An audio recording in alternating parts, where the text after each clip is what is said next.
situació política de l'Aran és una gran responsabilitat.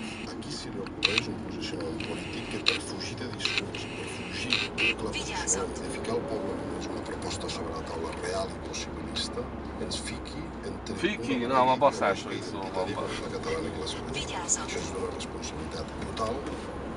Hores abans de la manifestació a Madrid en protesta per la sentència que anul·la la doctrina Perot, el Partit Popular insisteix que no pensa negociar amb ETA. El vicesecretari Esteban González Pons també s'ha compromès amb les víctimes que el Partit Popular treballarà al Congrés dels Diputats perquè s'aprovi una condemna perpètua revisable pels terroristes. Estos pajonares. Az mi? Ezek a hegyi legelők. Jamás el Partido Popular va a impulsar en el Congreso de los Diputados de los terroristas Compressoros digitales. Terroristas. revisado.